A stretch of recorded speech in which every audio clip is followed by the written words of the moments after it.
Uma boa noite a você, meu irmão, a você, minha irmã, a vocês, estudantes, aprendizes da doutrina espírita, assim como nós que estamos procurando receber as orientações, as instruções para nos prepararmos e sermos melhores tarefeiros na casa espírita, no movimento espírita, onde quer que formos convidados a atuar. Estamos aqui novamente para estudar o Evangelho Redivivo. Estamos no primeiro livro. Agora é o tema 4, a doutrina espírita e o Evangelho de Jesus, ou o Evangelho de Jesus e a doutrina espírita. Estamos no subtema que fala sobre os apóstolos, biografia dos apóstolos. E então são informações importantes para nossos estudos, para os expositores. Nós então vamos procurar nestas informações situações importantes para que nós tenhamos um material mais completo possível nas nossas apresentações ou nos nossos estudos, em nossas reuniões. Vamos fazer uma prece pedindo aos nossos mentores, aos amigos espirituais, que venham em nosso auxílio em nome de Deus. Senhor, nós aqui estamos, felizes pela oportunidade do aprendizado, dos ensinamentos que a doutrina espírita nos oferece, refletindo sobre os teus ensinamentos, sobre as tuas lições, e te pedimos que nos ajude a aproveitar bem o conteúdo que está ao nosso alcance, que nós possamos nos prepararmos para ser instrumentos, trabalhadores neste movimento de luz e libertação de consciências. Que a tua paz esteja, Senhor, junto de cada um de nós. Assim seja, graças a Deus.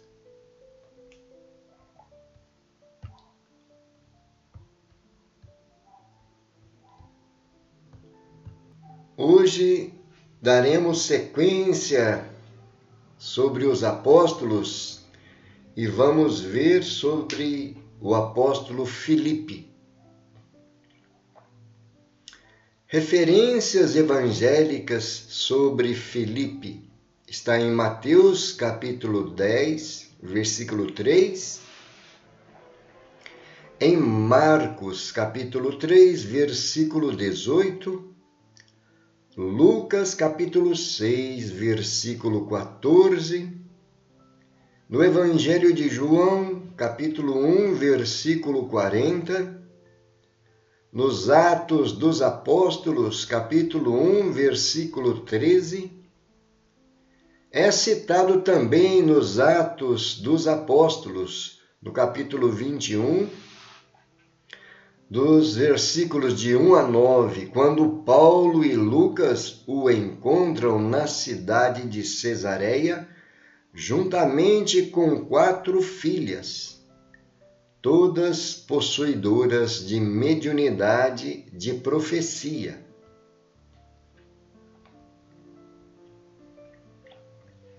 Filipe nasceu em Betsaida, na Galileia.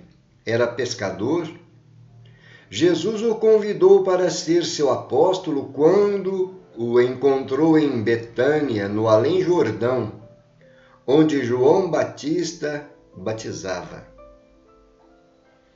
O seu nome aparece entre os apóstolos que estavam reunidos em um quarto após a ressurreição de Jesus. Depois do desencarne do Mestre, ficou em Jerusalém até a dispersão dos apóstolos, indo, segundo a tradição, pregar o Evangelho na Frígia, recanto da Ásia Menor, ao sul de Bitínia.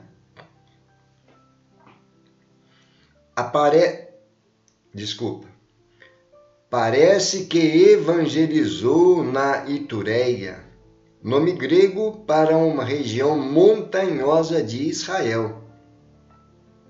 Reunindo-se a André no Mar Negro, sendo morto já muito idoso na Frígia, região centro-oeste na antiga Ásia Menor, chamada Anatólia, hoje Turquia. Há uma lenda vinculada ao apóstolo Filipe à França. Alguns escritores cristãos do passado falam da presença de Filipe na Gália, antigo nome da França. Um deles é Isidoro, bispo de Sevilha, que entre os anos 600 e 636 d.C., escreveu em seu livro de Ortu et Orbitum Patrum, capítulo 73. Filipe de Betsaida, de onde também provinha Pedro, apregoou Cristo nas Gálias e nas nações vizinhas, trazendo seus bárbaros que estavam em trevas, à luz do entendimento e ao porto da fé. Mais tarde apedrejado, crucificado e morto em Hierápolis, uma cidade da Frígia, onde foi sepultado de cabeça para baixo, ao lado de suas filhas. Vamos só fazer uma pequena observação importante, que ele apregoou, levou a mensagem do Cristo nas Gálias e nas nações vizinhas. O importante nós observarmos também que os bárbaros dessas regiões é que foram esclarecidos à luz do entendimento, né? E ao porto da fé. E então, naquela época, tinham esses que eram denominados os bárbaros, né? Nessas regiões, pessoas muito rústicas e violentas, não é isso?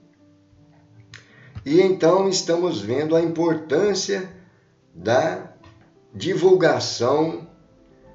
Aqui estamos vendo a comunicação que foi apregoado Cristo. E tudo que se refere ao Cristo, a Jesus, é a essência do Evangelho, a boa nova para todos nós. Não é verdade? Prosseguindo a leitura. Filipe era amigo pessoal de Bartolomeu, João, Pedro e Tiago.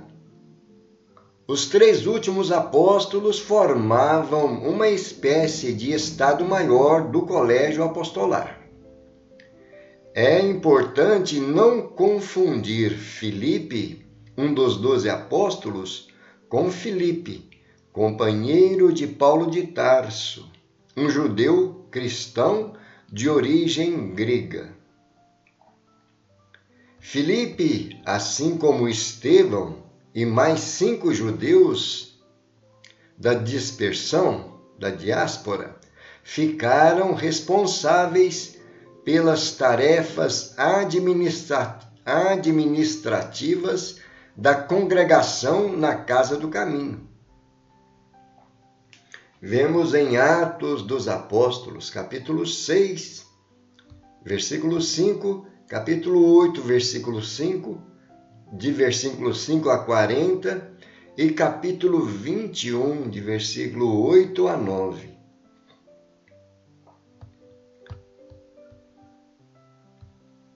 É muito importante nós vermos estas informações, pois nós percebemos aí a ligação que tinham esses apóstolos e que depois que foram se fortalecendo os laços de confraternização, eles então se formaram esse colégio apostólico e tinha aqueles que eram mais experientes, tinham mais capacidade de discernir determinadas situações.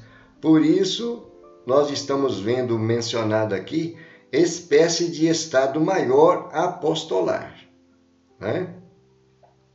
Sempre existem aqueles no agremiamento de aprendizes da Boa Nova, aqueles que trazem uma bagagem mais experiente, aqueles que têm uma percepção ou uma mediunidade mais ostensiva, que capta com mais facilidade as orientações do plano mais alto, não é? É uma coisa natural, não é de uma forma já premeditada da parte dos encarnados, mas nasce, na maioria das vezes, pela inspiração que os bons espíritos vão trazendo ao grupo, quando existe entre esse grupo uma afinidade. Quando esse grupo é empenhado na divulgação, no trabalho da evangelização, principalmente na vivência do Evangelho de Jesus, existe então uma familiaridade, uma harmonia entre esse grupo e que naturalmente surgem aqueles que se apresentam como pessoas mais preparadas para orientar o grupo, não é? E então, estamos vendo também outro detalhe importante. Não confundir esse apóstolo Filipe, daquele que seguia Paulo de Tarso, né?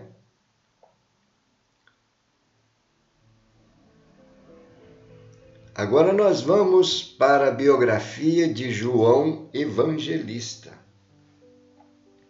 o filho de Zebedeu. São referências evangélicas sobre João.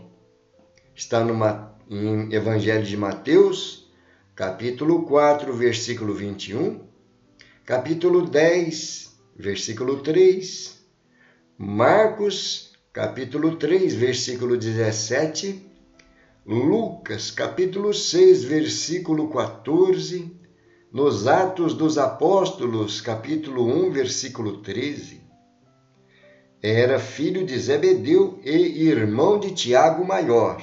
Sua mãe, Salomé, é citada 2 vezes em Marcos, uma vez em Mateus.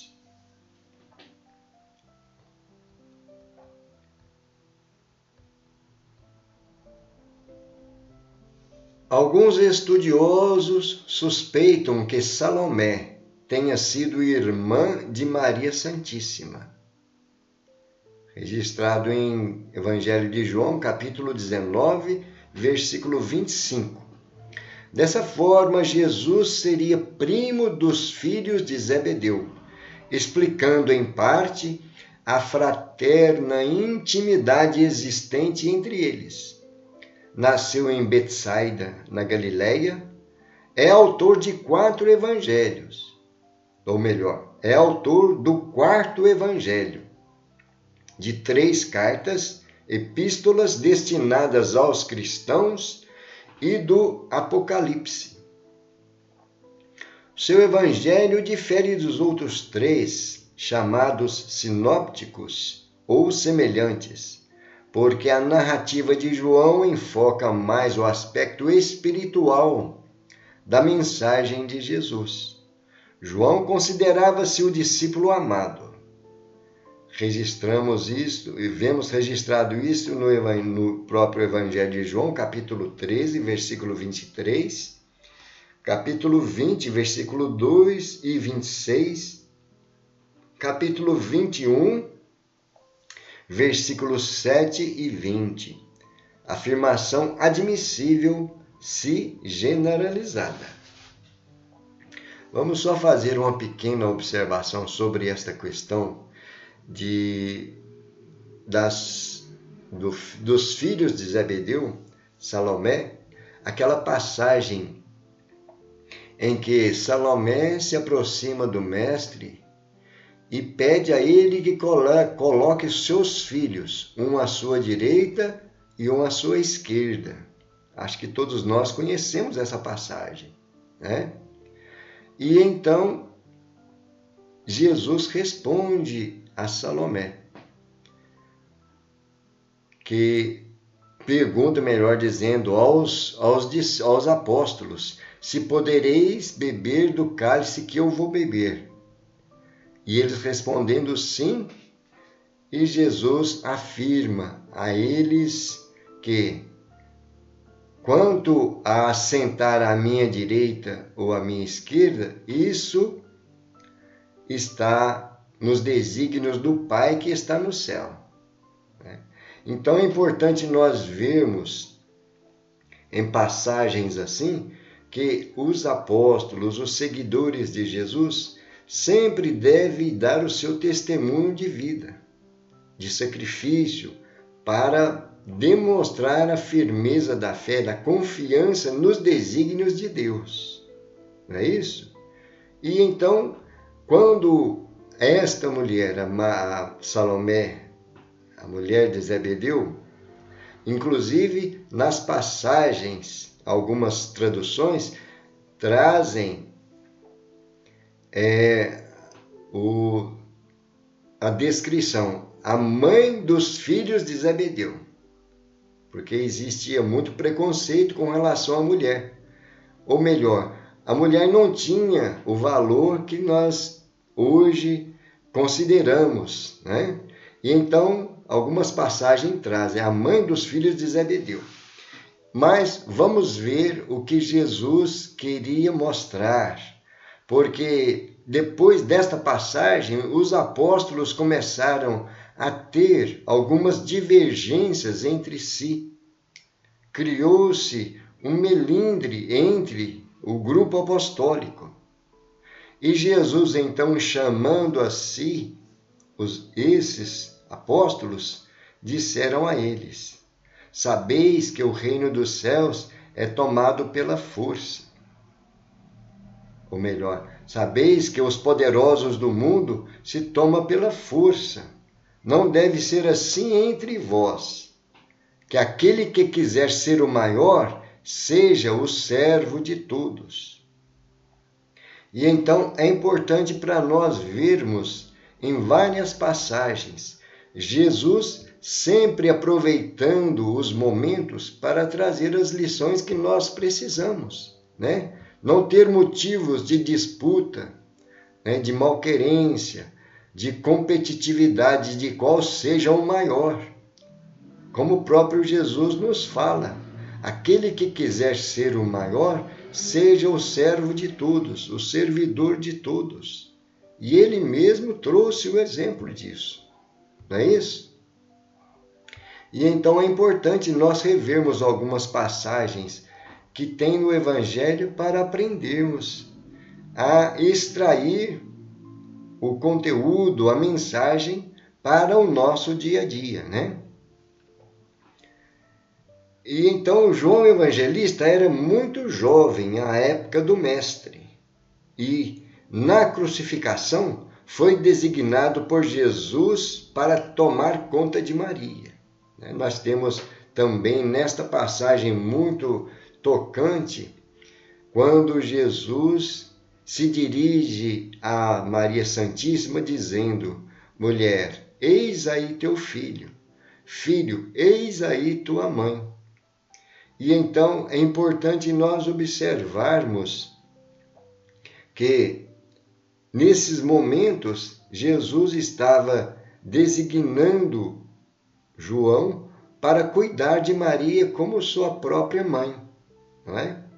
E ele diz aí, nós vemos aí que João viveu o final da sua existência em Éfeso e dedicou sua vida a Maria, né? E depois, nesse espaço de tempo, teria escrito o Evangelho e suas epístolas. Mas depois que ele foi preso, durante o reinado do imperador Domiciano, foi exilado na ilha de Patmos, escrevendo aí o Apocalipse. Então, é uma trajetória muito importante de João Evangelista, como sendo um dos apóstolos mais bem inspirados na mensagem do Evangelho, especialmente quando ele traz o Apocalipse, né? E muitos de nós ainda temos o Apocalipse como uma coisa temerosa, que nos causa espanto, que nos causa terror. E nós, depois que aprendemos a estudar, vemos que são revelações e orientações para que nós tenhamos a nossa fé mais robusta, uma confiança maior nos desígnios de Deus e procurar manter a nossa postura diante dos ensinamentos que nós temos recebido do Evangelho de Jesus. É importante nós aprendermos a estudar esta parte dos escritos de João Evangelista, que, segundo nosso professor Severino Celestino, poderia se chamar as cartas psicografadas de João Evangelista, né? Porque foi inspirado pelo próprio Cristo, o Apocalipse, né?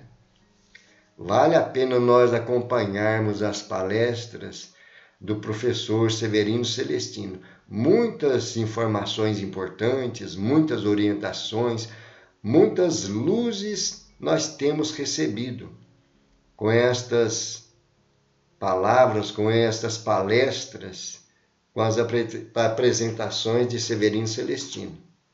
Vale a pena assistir. E então João morreu idoso. Foi o único apóstolo que não foi crucificado, tomando conta da igreja que ali existia, possivelmente no ano 100 da era cristã. João e seu irmão Tiago Maior foram chamados por Jesus de Boanerges, filhos do trovão. Integravam o núcleo inicialmente convocado por Jesus, participando destacadamente, junto a Tiago Maior e a Pedro, do principal grupo do colégio apostólico. E então é importante nós revermos detalhes destes ensinamentos, desses apóstolos que foram os divulgadores da Boa Nova na época e que a maioria foram sacrificados, assim como Jesus, né? Somente João permaneceu sem ter que passar pelo sacrifício da cruz.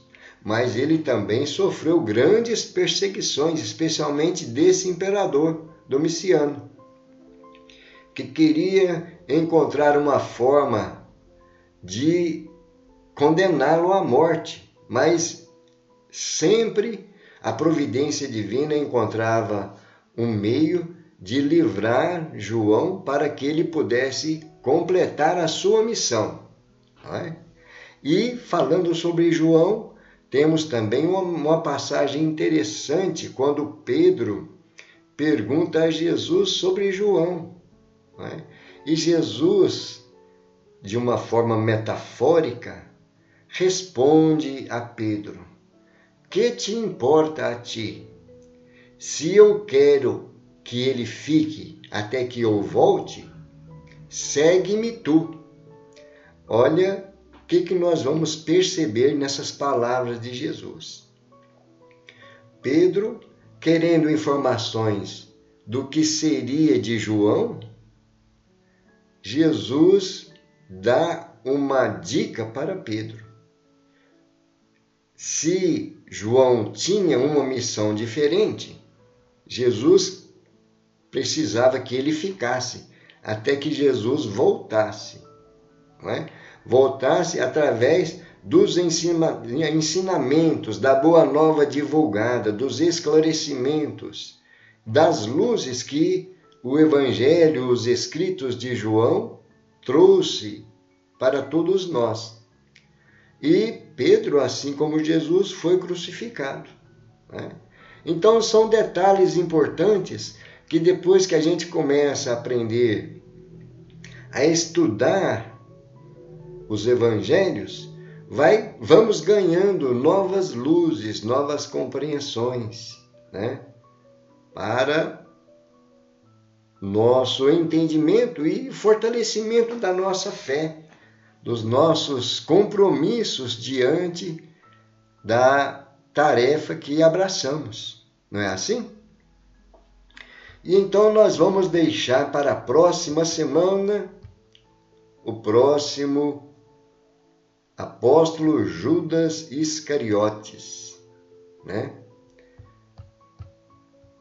Vamos perceber que são informações que nos trazem grandes esclarecimentos.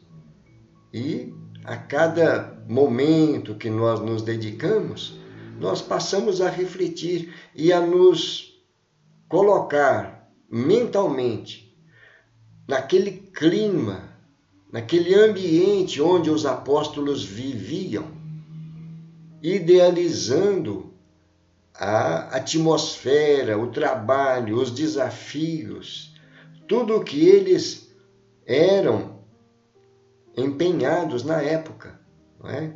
E com as orientações do Mestre. Então isso nos dá grandes esperanças, porque nós hoje temos alguma semelhança diante das tarefas que abraçamos na casa espírita, em dar o testemunho de fraternidade, de compreensão, de acolhimento aos sofredores, né? Aos irmãos que buscam entendimento, aos que vêm na doutrina espírita, na casa espírita, receber um tratamento espiritual.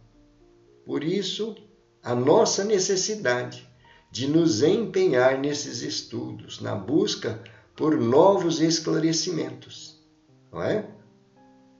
E então, ficamos aqui com as nossas reflexões e fazemos agora uma prece de agradecimento aos nossos amigos espirituais,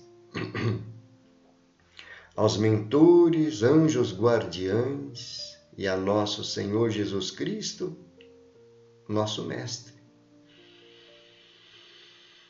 Queremos agradecer, Senhor, pelos momentos de aprendizado, de luz, de testemunhos dos teus discípulos, dos teus apóstolos, que servem para nós como referência, te pedindo que nos ajude para que nós também possamos oferecer o melhor de nós, aonde formos chamados, mas especialmente dentro do nosso movimento espírita, dentro da nossa casa de oração, que é uma escola, é um hospital. Que a tua luz permaneça junto de cada um de nós, Senhor. Assim seja. Graças a Deus e louvado seja Deus. Queridos irmãos e queridas irmãs, Que a paz do nosso Senhor Jesus Cristo permaneça com cada um de nós. Até uma próxima oportunidade, com a permissão de Deus. Gratidão a todos.